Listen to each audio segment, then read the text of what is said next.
Facebookers, Facebookeuses, citoyens, citoyennes, étrangers, étrangères. On fait une vidéo par rapport à l'affaire Théo. Le 2 février, ça va faire exactement 1 an que Théo a vécu un acte de barbarie perpétré par 5 policiers. Pas 4, 5 policiers. Tout le monde la connaît, cette histoire. Cette histoire a choqué l'opinion publique. Cette histoire a choqué nos parents. Aujourd'hui, à Aulnay-sous-Bois, il y a des parents, ils n'osent même plus laisser leur enfant marcher seul. Il y a des parents qui ont peur de la police. C'est une triste réalité. Et depuis l'affaire Théo, à Aulnay-sous-Bois, au 3000, il n'y a pas eu 1 mois sans avoir des problèmes police-population. Donc l'affaire de Théo n'a rien changé dans la mentalité du commissaire de la ville d'Aulnay-sous-Bois. Et voire même à l'échelle nationale.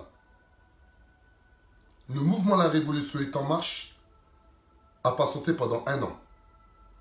Car le mouvement La Révolution est en marche et la famille de Théo font confiance à la justice.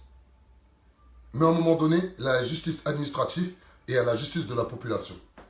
Les 4 policiers, désolé, les 5 policiers, ils sont libres. Et ça, on ne peut pas les laisser passer. Ils auraient dû être mis en détention provisoire, en mandat de dépôt. C'est pas normal que des violeurs, que des assassins psychologiques, car ils ont tué notre petit frère, car aujourd'hui Théo marche toujours avec une poche, il garde le sourire même en temps de guerre, car croyez-moi, dans son cerveau, ça va pas. Ce qu'il a vécu Théo, personne ne peut vivre ce qu'il a vécu Théo. Ce qu'il a vécu Théo, il y a des femmes qui se suicident après ça. Il y a des hommes qui se suicident après ça. Théo, il a gardé la tête haute.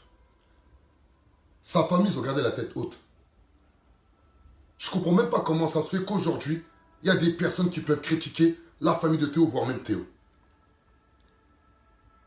Théo, il ne pardonne pas. Car nous, on ne pardonne pas.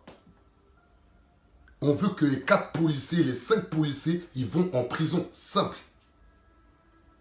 On pointe du doigt aussi Alliance Police Nationale. En tête de file, M. Delage et le second, M. Frédéric Lagache. Le 6 février 2017, Frédéric Lagache, sur France Inter, s'est permis de salir l'image de Théo. S'est permis de salir l'image de la ville d'Aulnay-sous-Bois, notamment le quartier des 3000. Ça, on ne les laissera pas passer. Alliance Police Nationale s'est permis de diviser la police en deux. C'est-à-dire que la CFDT Police Nationale avait appelé à manifester avec SOS Racisme le 18 février exactement à Paris. Alliance Police Nationale, je répète bien, le syndicat majoritaire de la police nationale, c'est Alliance Police Nationale, s'est permis, c'est une honte, il s'est permis de faire un tract, mettant le premier tract de la CFDT Police Nationale, disant clairement, choisissez bien votre syndicat.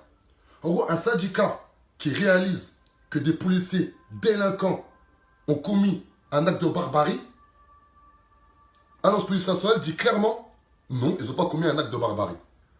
Donc, Alliance Police Nationale divise l'institution policière en deux. Donc, par rapport à tout ça, le 2 février, de 15 h à 17 h, nous allons nous mobiliser devant Alliance Police Nationale, et je répète bien, sans autorisation. Car c'est une émeute citoyenne. Et les émeutes citoyennes que le mouvement La Révolution est en marche met en place, c'est des mobilisations sans autorisation, sans rien du tout. Car mon Dieu, ces personnes-là, quand ils viennent dans nos quartiers, lorsque ces personnes-là, ils nous violent, lorsque ces personnes-là, ils nous frappent, lorsque ces personnes-là, ils nous tuent, ils ne demandent pas d'autorisation. Donc le mouvement La Révolution est en marche a patienté pendant 1 an. On a été patients. Aujourd'hui, nous avons mis plusieurs publications passées sur l'histoire de Théo. Et là, je fais la vidéo. Alliance Police Nationale, on va vous choquer. Vous allez voir c'est quoi la vraie rue. Ciao.